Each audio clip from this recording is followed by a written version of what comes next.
ನಮಸ್ತೆ ಸ್ನೇಹಿತರೆ, ಹೇಗಿದ್ದೀರಾ ಎಲ್ಲರೂ? ನಾನಿವತ್ತು ನಿಮಗೆ ಮಾವಿನಕಾಯಿ ಉಪ್ಪಿನಕಾಯಿ ಮಾಡೋದು ಹೇಗಂತ ತೋರಿಸ್ಕೊಡ್ತಾ ಇದ್ದೀನಿ. ಮೊದಲೇದಾಗಿ ನಾನಿಲ್ಲಿ ದೊಡ್ಡದಾಗಿರೋ ಒಂದು 4 ಮಾವಿನಕಾಯಿ ತೊಗೊಂಡಿದ್ದೀನಿ. ಆಮೇಲೆ ಒಂದು 8 ಬೆಳ್ಳುಳ್ಳಿನ ಸಿಪ್ಪೆ ತೆಗೆದು ಜಜ್ಜಿಟ್ಕೊಂಡಿದ್ದೀನಿ. ಅಚ್ಚ ಖಾರದ ಪುಡಿ, ಉಪ್ಪು, ಅರಿಶಿಣ, ಆಮೇಲೆ ನಾನಿಲ್ಲಿ ಸಾಸಿವೆ ಮತ್ತು ಸ್ವಲ್ಪ ಮೆಂತ್ಯಕಾಳನ್ನ ಹುರಿದು ಪುಡಿ ಮಾಡಿಟ್ಕೊಂಡಿದ್ದೀನಿ. ಆಮೇಲೆ 1 ಕಪ್ಪಷ್ಟು ಎಣ್ಣೆ.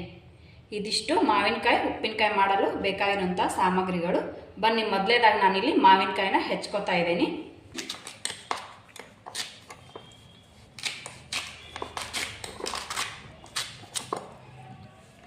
ನೀವು ಇದನ್ನು 1 ವರ್ಷದವರೆಗೂ ಸ್ಟೋರ್ ಮಾಡಿ ಇಟ್ಕೋಬೋದು ಉಪ್ಪಿನಕಾಯಿನ.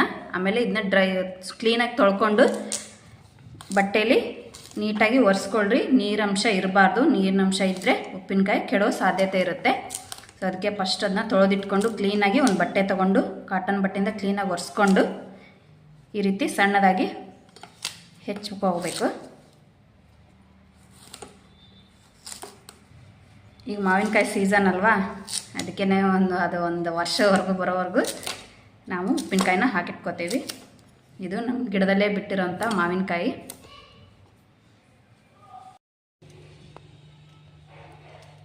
ನೋಡಿ, ಈ ರೀತಿ ನಾನೆಲ್ಲ 4 ಮಾವಿನಕಾಯಿನ ಈ ರೀತಿ ಚಿಕ್ಕದಾಗಿ ಹೋಳು ಮಾಡಿ ಇಟ್ಕೊಂಡಿದ್ದೀನಿ. ಇದಕ್ಕೆ ಮೊದಲೇದಾಗಿ ನಾನಿಲ್ಲಿ ಜಜ್ಜಿಟ್ಕೊಂಡಿದ್ನಲ್ಲ ಬೆಳ್ಳುಳ್ಳಿ, ಅದನ್ನು ಹಾಕ್ತಾಯಿದ್ದೀನಿ. ಆಮೇಲೆ ಪುಡಿ ಮಾಡಿಟ್ಕೊಂಡಿರೋಂಥ ಮೆಂತ್ಯಕಾಳು, ಆಮೇಲೆ ಸಾಸಿವೆನ ಹಾಕ್ತಾಯಿದ್ದೀನಿ.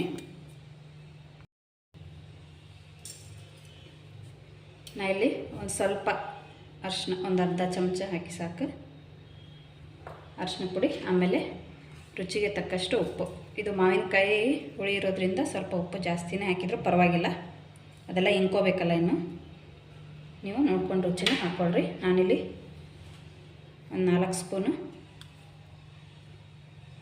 ಖಾರ ಪುಡಿ ಹಾಕ್ತಾಯಿದ್ದೀನಿ. ಈಗ ಇದನ್ನ ನೀಟಾಗಿ ಈಗ ನಾವು ಕಲಿಸ್ಕೊಳ್ಳೋಣಂತ. ಎಲ್ಲ ಮಾವಿನಕಾಯಿ ಹೋಳಿಗೆಲ್ಲ ಇದು ಸ್ಪ್ರೆಡ್ ಆಗೋ ಥರ ಉಪ್ಪು ಖಾರ ಪೌಡ್ರ್ ಮಾಡ್ಕೊಂಡಿದ್ವಲ್ಲ, ಸಾಸಿವೆ ಪೌಡ್ರೆಲ್ಲ ಈ ಥರ ಮಿಕ್ಸ್ ಮಾಡ್ಕೊಳ್ರಿ.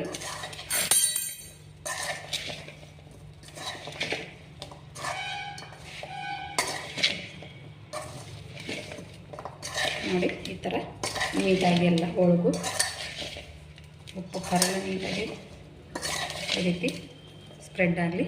ನೋಡಿ, ಇಲ್ಲಿಗ ನಾನು ಸ್ವಲ್ಪ ಎಣ್ಣೆನ ಕಾಯ್ಲಿಕ್ಕೆ ಇಟ್ಕೊಂಡಿದ್ದೀನಿ. ಎಣ್ಣೆಕ್ಕೆ ಕಾಸು ಹಾಕ್ಬೇಕಂದ್ರೆ ಸ್ವಲ್ಪ ಉಪ್ಪಿನಕಾಯಿ ಕಲರ್ ಚೆನ್ನಾಗಿ ಬರುತ್ತೆ. ಸೊ ಅದಕ್ಕೆ ನಾನಿಲ್ಲಿ ಎಣ್ಣೆನ ಕಾಸು ಹಾಕ್ತಾಯಿದ್ದೀನಿ. ಸ್ವಲ್ಪ ಎಣ್ಣೆ ಜಾಸ್ತಿ ಇದ್ದರೆ ಭಾಳ ದಿನ ಇದು ಉಪ್ಪಿನಕಾಯಿ ಚೆನ್ನಾಗಿರುತ್ತೆ, ಏನು ಕೆಡಲ್ಲ, ಏನಿಲ್ಲ.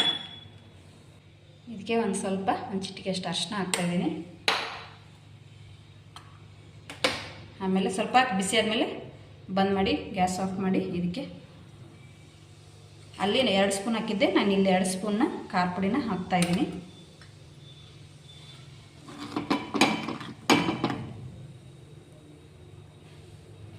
ಇದನ್ನ ಉಪ್ಪಿನಕಾಯಿಗೆ ಹಾಕ್ಕೊಳ್ಳೋಣ.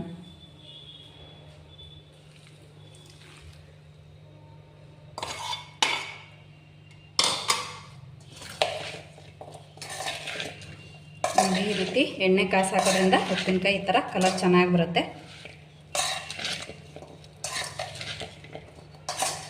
ಬೇಗ ಮಾಡ್ಕೋಬೋದು ಉಪ್ಪಿನಕಾಯಿನ. ಟೇಸ್ಟು ಅಷ್ಟೇ ತುಂಬ ಚೆನ್ನಾಗಿರುತ್ತೆ. ಊಟಕ್ಕೆ ಉಪ್ಪಿನಕಾಯಿ ಇಲ್ಲಾಂದರೆ ಹೇಳಿ ಊಟ ಕಂಪ್ಲೀಟೇ ಆಗೋಲ್ಲ. ಸೊ ಅದಕ್ಕೆ ನೋಡಿ, ಈ ಥರ ಉಪ್ಪಿನಕಾಯಿ ಮಾಡಿಕೊಂಡು ನೀವು ವರ್ಷ ಪೂರ ಇಟ್ಕೊಂಡು ತಿನ್ಬೋದು. ಯಾವುದೇ ನೀರು ಏನೂ ಮಿಕ್ಸ್ ಮಾಡ್ಕೋಬೇಡ್ರಿ. ನೀರು ಹಾಕಿದರೆ ಹೇಳಿದ್ನಲ್ಲ, ಉಪ್ಪಿನಕಾಯಿ ಕೆಡೋ ಸಾಧ್ಯತೆ ಜಾಸ್ತಿ ಇರುತ್ತೆ. ಸೊ ಈ ಥರ ಡ್ರೈ ಆಗೇ ಇರಲಿ. ನೀವು ಇದು ಕಂಪ್ಲೀಟ್ ಆಯಿತು. ಉಪ್ಪು ನೀವು ನೋಡಿಕೊಂಡು 2 ದಿವಸ ಬಿಟ್ಟು, ಅದೆಲ್ಲ ಉಪ್ಪಿನಕಾಯಿ ಇಟ್ಕೊಂಡಿರುತ್ತೆ, ಅವಾಗ ಇನ್ನೊಂದು ಸತಿ ಈ ಥರ ಎಲ್ಲ ಕೈ ಆಡ್ಕೊಂಡು ಒಂದು ಬಾಕ್ಸ್ಗೆ ನೀವು ಹಾಕ್ಕೋಬೋದು. ನೋಡಿ, ಇದು ಉಪ್ಪಿನಕಾಯಿಗೆ ರೆಡಿ ಆಯಿತು. ಇದನ್ನು ನೀವು ಇದೆಲ್ಲ ರೆಡಿ ಆದಮೇಲೆ ಒಂದು ಗಾಜಿನ ಬಾಟಲ್ ಆಗಲಿ ಇಲ್ಲ ಒಂದು ಪ್ಲಾಸ್ಟಿಕ್ ಬಾಟಲ್ ಆಗಲಿ ಗಾಳಿ ಆಡ್ದಂಗೆ ನೀಟಾಗಿ ಕ್ಯಾಪ್ ಹಾಕಿ ಮುಚ್ಚಿಡಬೇಕಾಗತ್ತೆ. 2 ದಿವಸ ಬಿಟ್ಟು ಇದನ್ನ ನೀಟಾಗಿ ಕೈ ಆಡಿದರೆ ನಿಮಗೆ ತಿನ್ನಕ್ಕೆ ಬರುತ್ತೆ. ಇವಾಗ ರೆಡಿ ಆದ ತಕ್ಷಣ ತಿನ್ನಕ್ಕೆ ಸ್ವಲ್ಪ ಕೈ ಅನಿಸುತ್ತೆ, ಯಾಕಂದರೆ ಸಾಸಿವೆ ಹಾಕಿರ್ತೇವಲ್ಲ, ಅದಕ್ಕೆ ಅದು ಉಪ್ಪು ಖಾರ ಎಲ್ಲ ನೀಟಾಗಿ ಹಿಂಕೊಂಡ್ಮೇಲೆ ಒಂದು 2 ದಿವಸ ಬಿಟ್ಟಿಲ್ಲ, ಒಂದು ವಾರ ಬಿಟ್ಟು ನೀವು ನೋಡಿದರೆ ಉಪ್ಪಿನಕಾಯಿ ತುಂಬ ಚೆನ್ನಾಗಿ ಬಂದಿರುತ್ತೆ. ನೀವು ಟ್ರೈ ಮಾಡಿ ಹೇಗಿತ್ತು ಅಂತ ನನಗೆ ಕಮೆಂಟ್ ಬಾಕ್ಸಲ್ಲಿ ಕಮೆಂಟ್ ಮಾಡಿ. Thank you.